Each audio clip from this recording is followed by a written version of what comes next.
Good morning, welcome to our channel. So ఈరోజు content ఏంటంటే egg pasta. So egg pasta మనకి త్వరగా prepare అవ్వాలి అని అంటే ఇన్స్టెంట్లో చేసేసుకోవచ్చు. ఈవినింగ్ స్నాక్స్కి కూడా ప్రిపేర్ చేసుకోవచ్చు.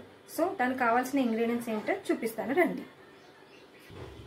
So this is the ingredients: 2 cups of pasta, 1 onion, 3 tomatoes, 2 green chilies, curry leaves and coriander and 3 eggs. So this is all ingredients. So నేను ఇప్పుడు ఎలా ప్రిపేర్ చేయాలో మీకు చూపిస్తాను పదండి. పలించుకొని 2 cups ఆఫ్ పాస్తా తీసుకున్నాం కాబట్టి సో 3 cups ఆఫ్ వాటర్ తీసుకోవాలండి. సో బాయిల్డ్ కోసము 3 cups ఎందుకు వేసుకోవాలి అంటే కొంచెం మనం ఫ్రీగా వస్తుంది. సో దాంట్లో చిటికెడు అండ్ సాల్ట్ అండ్ కొంచెం ఆయిల్ వేసుకుంటే ఏంటంటే మనకి విడివిడిగా ఉంటుంది అన్నమాట. పాస్తా అతుక్కోకుండా ఉంటుంది. సో ఇది బాయిల్డ్ అవ్వాలి. బాయిల్డ్ అయ్యేంత వరకు మనం వేరే ప్రాసెస్ స్టార్ట్ చేద్దాం. సో ఉడికిందో లేదో చూద్దామండి ఇప్పుడు. సో ఉడికింది. దీన్ని మనం ఏంటంటే ఇప్పుడు వంపేసుకోవాలి. వంపేసుకొని ఒక గిన్నెలోకి తీసి పక్కన పెట్టుకోవాలి.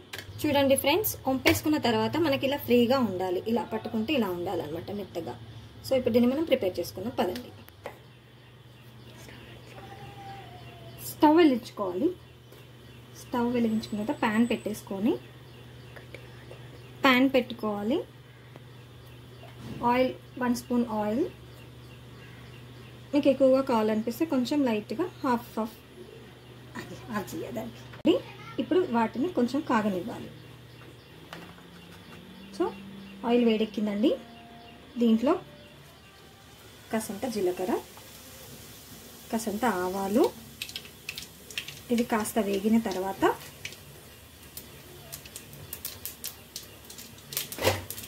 ఆనియన్ వేసుకోవాలండి.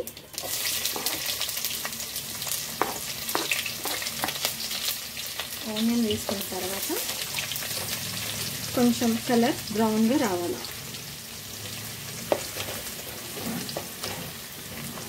సో ఇలా బాగా వేగాలన్నమాట. వేగిన తర్వాత కరివేపాకు వేసుకోవాలి.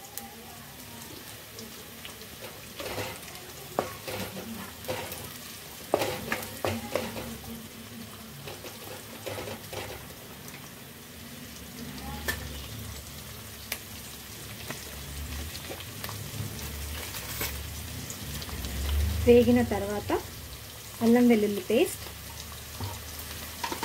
వేసుకొని పచ్చి వాసన పోయేంత వరకు వేయించుకోవాలి.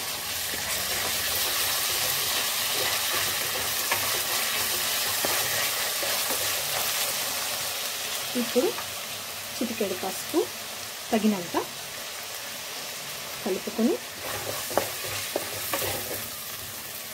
పచ్చిమిర్చి కూడా యాడ్ చేసుకోవాలి.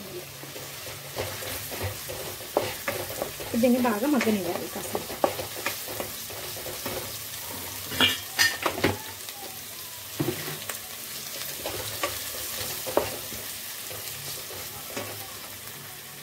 మగ్గిన తర్వాత తగినంత ఉప్పు.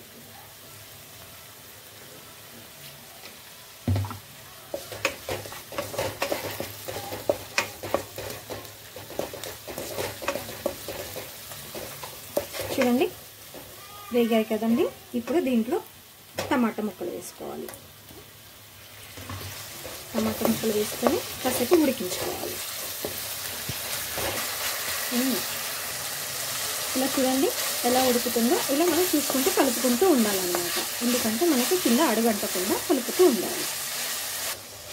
సో వేగాయి కదండి ఇవి. చూడండి ఇప్పుడు మనము కాసంత ధనియా పౌడర్ వేసుకోవాలి.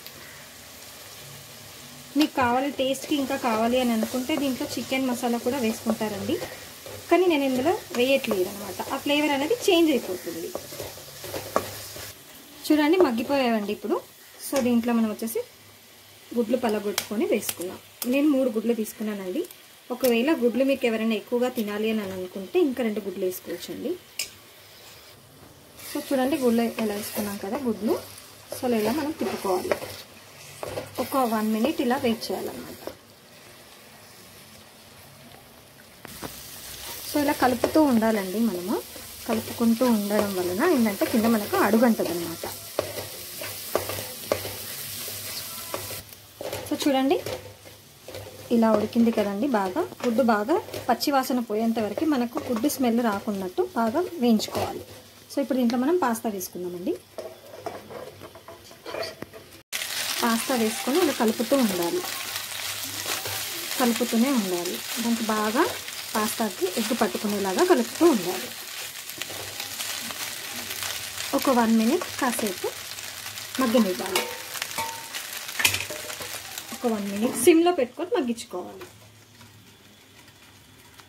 ఇదండి చూసుకుందాం ఒకసారి. సో మగ్గిందండి. సో ఇలా మొత్తం పట్టుకోవాలన్నమాట. చూస్తున్నారా, ఇలా రావాలి. సో ఇప్పుడు లాస్ట్ ఇందులో వచ్చేసి కొత్తిమీర గార్నిష్, కొత్తిమీర వేసుకొని కలుపుకోవాలి.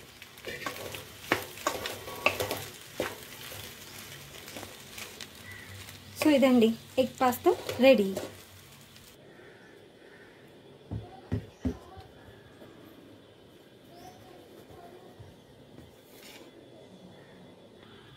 సో చూడండి ఇలా అవుతుంది ఎగ్ పాస్తా.